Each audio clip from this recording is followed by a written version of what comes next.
Bonjour, je m'appelle Séverine Danflous et j'ai écrit Busby Berkeley, l'homme qui fixait des vertiges. Enfin, j'ai co-écrit avec Pierre-Julien Marest chez Marest Éditeur. Bonjour, je m'appelle Pierre-Julien Marest et j'ai coécrit avec Séverine Danflous Busby Berkeley, l'homme qui fixait des vertiges.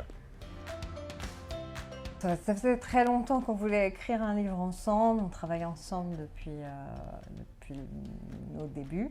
Et puis un jour, en confinement, on a vu des images de Dames et d'un numéro musical absolument hypnotique, fabuleux, fascinant, avec un personnage qui se répète à l'infini, I only have eyes for you. C'était à la fois un numéro d'amour, d'amoureux et un numéro sublime, donc voilà, hypnotique, obsédant, enfin, donc on a eu envie de comprendre, de faire une enquête. Comment quelqu'un avait pu réaliser ce numéro-là, voilà. Le titre, L'homme qui fixait des vertiges, c'est Rimbaud, donc c'est un livre qui parle d'un poète, du moins Busby Berkeley est à nos yeux un poète. C'est un livre qui parle de la forme, du cinéma de Berkeley. C'est aussi un livre qui parle de Broadway, du Broadway de la fin des années 20 où Berkeley a appris le métier, et de l'Hollywood du tout début des années 30 où le génie de Berkeley a éclaté grâce à l'art cinématographique.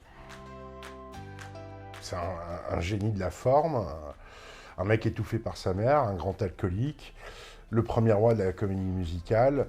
Deux définitions dans le dictionnaire. En français, un Busby Berkeley, c'est un plan zénithal. En anglais, un Busby Berkeley, c'est une comédie musicale sophistiquée.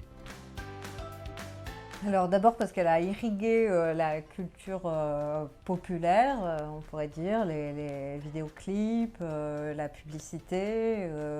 Elle est présente encore dans de nombreux films. Spielberg le cite Berkeley au début de Indiana Jones et le Temple maudit. On en trouve des traces évidemment chez les frères Cohen, enfin chez beaucoup de cinéastes. Et d'autre part, parce qu'il a inventé un langage formel, c'est un poète de la forme, et que rien que pour ça, il faut absolument voir les films de Busby Berkeley. L'héritage de Berkeley, il est partout dans le monde, enfin très fréquemment dans le monde du clip. Chez les cinéastes, pour moi, les plus beaux héritiers de Berkeley, c'est les frères Cohen, de Dude, est un hommage génial et délirant aux numéros musicaux de Berkeley.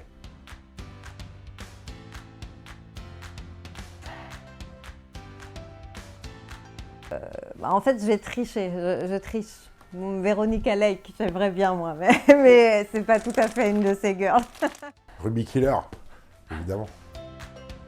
Faire mes Gold Diggers of 33 peut-être, ou 42e rue. I Only Have Eyes for You dans Dames. Hollywood 1930. Hollywood 1930. La pub Evian, les bébés qui dansent dans ce ballet aquatique. Les bébés Evian qui nagent dans l'eau.